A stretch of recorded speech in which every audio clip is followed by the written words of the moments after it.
합시다. 세상 사람의 눈으로 보기에는 참으로 어리석은 일들이 있었습니다. 남들은 미련하다고 말하는 일들이죠. 그것은 하나님께서 친히 인간이 되어서 우리 곁에 이 땅에 내려오셔서 동거해 주시겠다는 것이었습니다. 그리고 거기에다가 최고로 어리석고 멍청해 보이는 사건이 또 있었는데요. 그것은 예수님을 자신의 아들을 십자가에 죽이시겠다는 계획이었습니다. 그것도 계획인가요? 그래서 무슨 심오한 진리가 있을까요? 결론부터 말씀드립니다. 하나님의 어리석음에 엄청난 진실과 사랑이 담겨 있다는 것입니다. 그러면 본문에서 바울은 대립된 개념들을 사용해서 그것을 우리에게 하나님의 어리석다고 생각하는 어리석음에 대해서, 그러나 그것이 약한 것이 아니라 세상의 강한 것들을 무너뜨리는 강력한 하나님의 능력이고 지혜가 됨을 말해줍니다. 오늘 대립되는 개념은 어리석음과 지혜, 멸망과 구원, 미련한 것과 능력이라는 것으로 대표적으로 표현되고 있습니다. 그 당시 헬라 세계의 철학, 헬라가 여기서 말하는 그리스입니다. 그리스, 오늘날 그리스, 로마 이런 말들이 있는데 여기서 그리스가 헬라 문학의 중심지예요. 그 지혜를 주고 있어요. 필라소피아라는 단어가 있는데요. 라틴어로 뭐냐면 지혜를 사랑한다 그런 단어예요. 소피아, 외국 이름에 소피아라는 말도 되게 많습니다. 헬라 세계 철학은 뭐냐면 인간에게는, 잘 들으셔야 돼요, 인간에게는 하나님을 발견할 수 있는 지혜가 있다고 믿었던 게 헬라 철학이에요. 여러분 어때요? 저도 그렇게 생각해요. 사람이 자기가 똑똑하면 하나님을 발견할 수 있지 않을까요? 책을 읽다가도 발견할 수 있고 발견할 수 있을 것 같은데, 그렇게 생각하는 것이 헬라 세계의 철학의 최고봉이에요. 최고. 하나님을 발견할 수 있는 지혜가 사람에게 분명히 있다. 그리고 그 지혜를 터득하기 위해 인간은 노력하면 된다. 이렇게 생각하는 거예요. 그렇기 때문에 인간이 신에게로 나아가는 것이 가능하지 않을까요? 이 헬라 철학의 생상은 그래요. 인간이 신에게 나아가는 게 가능하겠죠. 왜냐하면 그들은 인간에게는 신을, 즉 하나님을 발견할 수 있는 지혜가 있기 때문이에요. 이렇게 생각하는 겁니다. 그래서 그들은 인간이 신에게로 나아가는 것이 아니라 신이 인간의 처참한 자리로 내려오신 것 자체가 받아들일 수 없는 아주 어리석은 이야기로 생각되겠죠. 똑똑한 사람들 생각이 그렇다는 거예요. 아니, 우리가 찾아서 발견해 가야지 신이지, 신이 인간을 찾아온다는 게 말이 돼? 생각해 보세요. 낮은 자가 높은 자를 찾아뵙고 그렇게 하는 거지, 높은 자가 낮은 자 찾아와가지고 잘 있었어 이렇게 하지 않는다는 개념이에요. 이해가 되시는 거 모르겠습니다. 결국 십자가를 통한 하나님의 계획은 세상 방식이라는 으로 보면 지혜가 아주 없다고 보이는 거죠. 인간적인 접근으로는 이해될 수 없는 신비가 그 속에 숨겨있다. 그럼 오늘 본문을 통하여 우리가 주는 하나님이 우리에게 주시는 메시지는 뭐냐면, 하나님의 미련한 것, 하나님의 어리석음에 대해서 우리가 잘 알아야 한다. 첫째는 뭐냐면 하나님의 미련한 것, 하나님의 어리석음이 뭐냐면, 첫째는 전도입니다. 따라해보세요. 전도. 제가 며칠 전에 이제 이웃 사람들 만나고 전도 얘기를, 동기부여를 살짝 하긴 했습니다만, 왜 전도의 비밀이 있느냐? 뭐 전도가 뭐 대단하냐? 예수 믿을래? 이렇게 말하면 하는 건데, 이게 비밀이 있어요. 여러분, 분명히 지금 헬라 시대이면요, 그리스 로마 시대면요, 그 당시 세계를 주도하는 무장으로 잡은 건 로마고요, 정신세계를 잡은 것은 헬라 시대, 저 그리스 로마 지혜예요. 그런데 그들에게 대해서 지혜로 하나님을 나는 발견할 수 있다고 하던 그들의 사상 생각을 깨버린 게 뭐냐? 그런 걸로는 안 된다는 거예요. 본문에 21절 말씀에 보십시오. 1장 20절. 하나님의 지혜에 있어서는 이 세상이 자기 지혜로 어떻게 해요? 하나님을 알지 못함으로. 이게 포인트입니다. 이 말씀을 만약 지혜 있는 그리스 사람들이 봤다면 머리를 탕 치면서 옳다쿠니 이러면서 깨닫게 되는 거예요. 뭐냐면 어려운 말이에요. 이 세상이 자기 지혜로 하나님을 알지 못한다는 것을 이 세상 지혜는 모른다는 거예요. 결국은 좀 말이 어려울 것 같습니다. 하나님 지혜에 있어서는 이 세상이 자기의 지혜로 하나님을 알지 못함으로. 이 말은 이 세상에 있는 최고의 지혜도 하나님을 알 수 없다는 얘기예요. 지혜로는요. 하나님께서 전도에 미련한 것으로 믿는 자들을 구원하시기를 기뻐하셨는데 전도하지 않으면 아무리 똑똑하고 잘난 사람들도 하나님을 알 수 있는 길이 없다는 거예요. 그러므로 전도자의 사명은 엄청난 가치가 있는 거예요. 그걸 뭐라고 했어요, 성경에? 저 하늘에 빛나는 광명체와 같다는 거예요. 전도자는 그만큼 하늘의 값어치가 높다는 거예요. 많은 사람을 하나님의 길로 인도한 사람, 저 하늘의 광명체와 같다. 다니엘서에 나온 사람. 해와 같이 빛나리라. 그런 축복의 말을 주는 거예요. 평생에 여러분 한 명 제대로 전도하기가 얼마나 어려워요. 평생에 한 명. 그만큼 전도의 값어치를 하나님은 이 세상 최고의 지혜보다 더 위에 두시고 계신다는 거예요. 더 위에. 유대인은 표적을 구해요. 사인이 표적이에요. 표적이 뭐냐면 오병이 기적처럼 떡 몇 개 하고 물고기 몇 마리 갖고 엄청난 사람이 먹은 거 이걸 구해 유대인은. 그러나 헬라인은 지혜를 구해. 와, 그 사람 참 지혜롭다. 솔로몬의 지혜가 동방까지 퍼진 이유가 지혜를 사랑하는 사람들이 와, 왜 가짜 꽃하고 진짜 꽃 어떻게 구별해야 돼? 그러니까 다른 사람들은 이러고 있어요. 고민하고 있어요. 그런데 어떻게 했어요? 솔로몬은 벌을 푸른다. 벌. 그러면 진짜 꽃은 벌이 찾아간다는 거예요. 이거 단순한 거잖아요. 근데 지혜 없는 사람이 이걸 모른다는 거예요. 여러분 또 계란 세워 보셨어요? 계란. 콜럼버스의 그 마리아 때 나오잖아요. 계란 세워봐라 하니까 아무도 계란을 세우지 못하면 자꾸 세우니까 딱 그러면서요. 근데 한 명은 딱 깨서 세우는 게 목적이라면 깨우지 뭐. 그거 왜 못해요? 근데 그걸 방향 트는 게 그렇게 어렵다는 거죠. 지혜가 없으면요. 세상에 지혜롭다고 해도 하나님의 지혜 발 밑도 닦을 수 없는 거예요. 아멘. 결국 하나님의 지혜, 여러분 세상 사람들이 하나님의 지혜, 하나님 뭐 하는 거 다 미련하다고 생각하는데 그 미련한 것이기 때문에 우리가 지금 구원받는 줄 믿습니다. 그래서 하나님이 미련한 것은 결국은 우리에게 강함이 되었고요. 하나님이 미련한 것 때문에 우리가 자유를 얻었습니다. 하나님 미련한 것 때문에 우리가 구원을 받은 것입니다. 아멘. 그렇습니다. 그러므로 부르심을 받은 자들에게 복음을 전하는 것은 하나님이 열어두신, 인간에게 열어두신 기회라는 거죠. 그렇지 않으면 사람들은 복음을 접할 수가 없어요. 세상 지혜로는 알 길이 없다고 분명히 성경 고린도전서 1장 21절에 못 박아두었어요.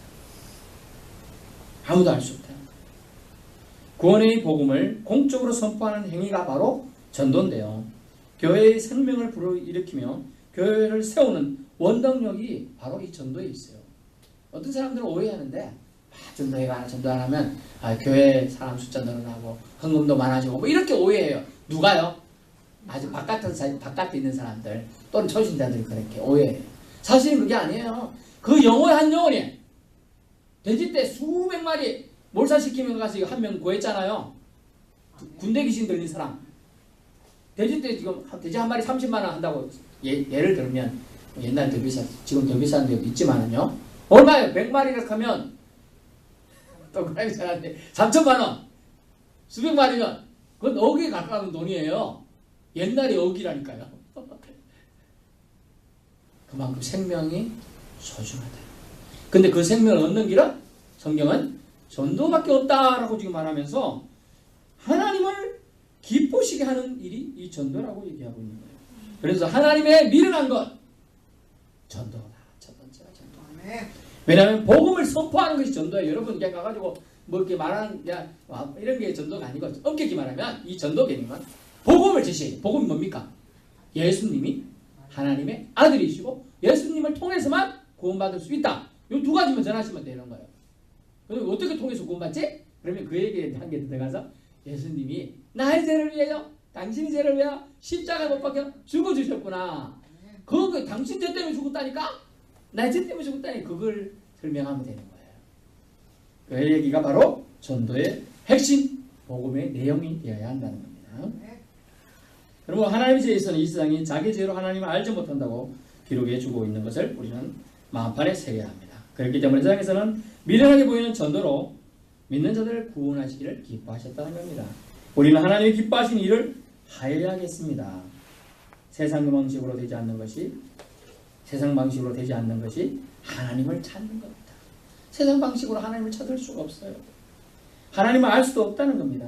전도는 세상은 가장 어리석고 미련하게 보는 것이지만 하나님 입장에서는 가장 소중하게 보시고 심지어 기뻐하시는 일이 전도라고 말씀해 주고 있습니다. 두 번째 하나님 미련한 것은 무엇일까요? 그것은 24절에 기록되어 있습니다. 오직 부르심을 받은 자들에게는 유대인이나 헬라이나 누구는요? 그리스도는 하나님의 능력이요 하나님의 지혜니라. 아멘. 그리스도가 하나님의 미련한 것입니다. 무슨 말씀인가 하면요, 여러분 그리스도와 십자가는 원래 함께 조화될 수가 없는 겁니다. 왜냐하면 그리스도라는 단어는 기름 부음 받은 자라는 뜻이고 왕이라는 뜻이고 메시아라는 뜻입니다. 그 말은 뭐냐면 나라를 전쟁이나 환란에서 구한 구원자가 그리스도라는 단어에 들어가 있습니다.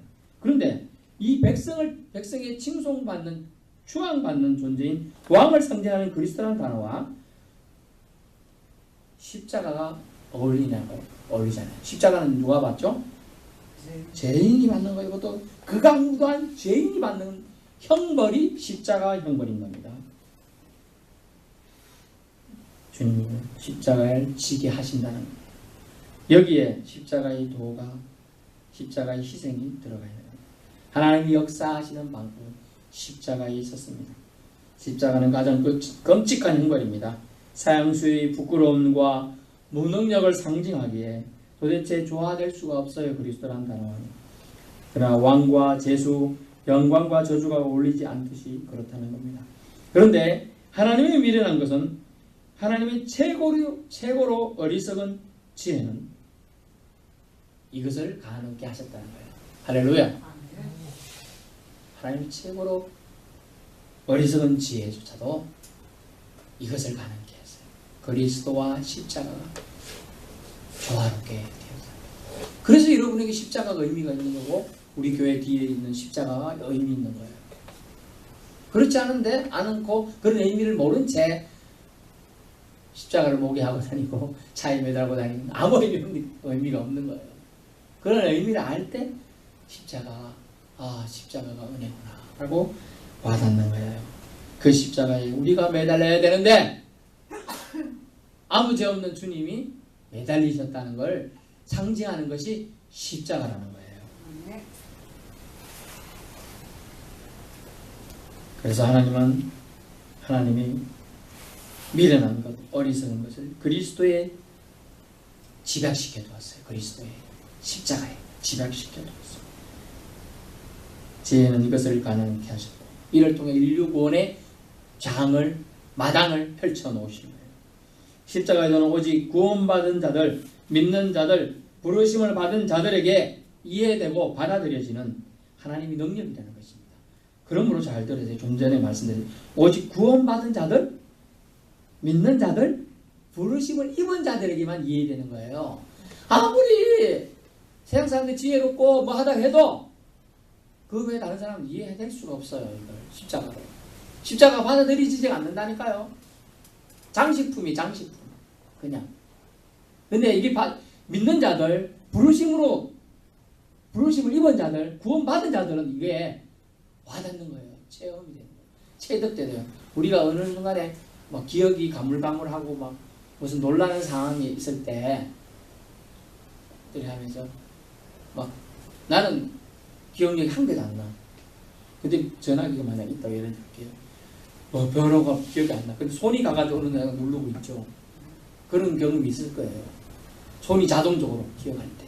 또 뭐 한 개도 내가 옛날에 이런 거 해본 기억이 하나도 없어. 근데 어느 순간 잡으니까 그냥 해. 그런 게 체득이거든요. 십자가가 체득돼야 돼, 몸에. 그러므로 십자가의 도는 믿는 자에게 하나님의 능력이 된다고, 하나님의 지혜가 된다고 말씀해 주고 있습니다. 그분은 바로 그리스도이십니다. 결론입니다. 하나님의 어리석음, 미련한 것을 통해 인간은 구원을 받을 수 있게 되었습니다. 만약 하나님이 어리석게 보이는 계획을 포기하시고 십자가의 신비를 허락지 않으시고 왕으로서 행차하셨다면 어떻게 되었을까요? 그날이 바로 지구 종말의 날인 거예요. 심판의 날인 거예요. 어리석음을 주님이 입고 그냥 이 땅에 오신 것이 은혜지, 아예 그걸 생략하고 바로 왕으로 오시는 거예요. 심판하러 오시는 거죠. 25절 우리 같이 한번 읽어볼까요? 25절. 하나님의 어리석음이 사람보다 지혜롭고 하나님의 약하심이 사람보다 강하니라. 우리 하나님은 강하십니다. 아멘. 그러므로 우리 강하신 하나님을 의지해야 돼요. 우리는 약합니다. 바늘이 찔려도 아파요. 가시에 찔려도 아프고요. 누구 다른 사람이 어떤 말만 조금 날 써서 말하면 마음이 상해요. 내가 미워서 저런 말 하나 이런 생각도 들어요. 근데 우리가 강해지는 비결은 하나님이 주신 이 두 가지를 기억해야 돼요. 주님이 나에게 그리스도를 보내주셨구나. 그리스도가 나의 약함을 다 지고 십자가에 달려주셨구나. 이것만 기억하면 된다는 겁니다. 그러므로 신자는, 믿는 자는 하나님의 약함, 하나님의 어리석음을 의지하여 신앙의 성숙을 이루어야 한다는 것입니다. 오늘 말씀은 무엇입니까? 하나님의 능력과 지혜이신 그리스도의 모든 것이 집약되어 있다는 거예요. 결국 하나님의 가장 미련하고 어리석은 것은 세상의 가장 강한 것을 넘어서는 최고의 지혜임을 말씀해 주고 있습니다. 기도하겠습니다. 주님